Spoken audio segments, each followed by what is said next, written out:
عمرك وقفت قدام المراية وسألت نفسك هو أنا ليه حياتي ماشية كده؟ ليه دايما حاسس إني واقف في نفس النقطة؟ بص، الحقيقة اللي محدش بيقولها إن النجاح مش موضوع معقد زي ما احنا فاكرين، بس برضه مش سهل زي ما ناس بتحاول توهمك.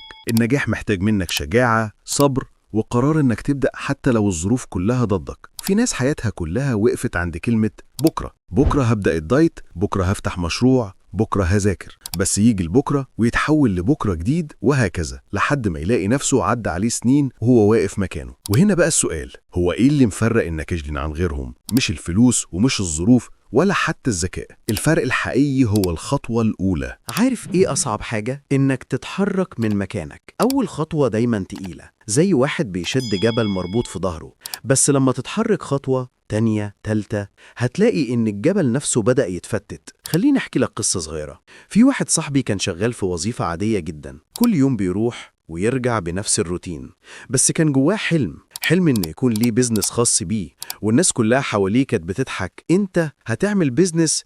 ده انت مش لاقي وقت تنام. بس هو خد القرار، بدأ بخطوة صغيرة، وفر مبلغ بسيط، عمل دراسة بسيطة وابتدى. عارف ايه اللي حصل؟ بعد سنة واحدة بس، الشغل اللي بدأه من غير أي إمكانيات بقى مصدر دخله الأساسي، والوظيفة اللي كان شايفها أمان هو اللي سابها. ليه؟ لأنه خد الخطوة الأولى. الموضوع مش في الظروف، الموضوع فيك انت. الظروف عمرها ما هتكون مثالية. لو مستني الجو يبقى مظبوط والوقت مناسب والناس تشجعك، يبقى استنى كتير جدا. لكن الناجح بيقول أنا اللي هظبط الظروف، مش هي اللي هتظبطني. بص حواليك، شوف الناس اللي سبقوك. كل واحد ناجح وواقف فوق جبل إنجازاته وراه سنين تعب وخوف وفشل ودموع. الفشل مش عكس النجاح، الفشل هو جزء من طريق النجاح. الفرق إن اللي بيقع بيقوم تاني، لكن اللي بيستسلم خلاص بيقف مكانه. ويمكن دلوقتي انت سامعني وحاسس ان الكلام ده بعيد عنك، بس صدقني التغيير يبدأ من لحظة صغيرة زي دي، لحظة تقول فيها لنفسك كفاية، انا مش هسيب حياتي تمشي بالصدفة، انا اللي هسوق. كلنا جوانا صوتين، صوت الكسل اللي بيقولك استنى ريح بكرة، وصوت الحلم اللي بيقولك قوم اتحرك ما تخليش وقتك يضيع.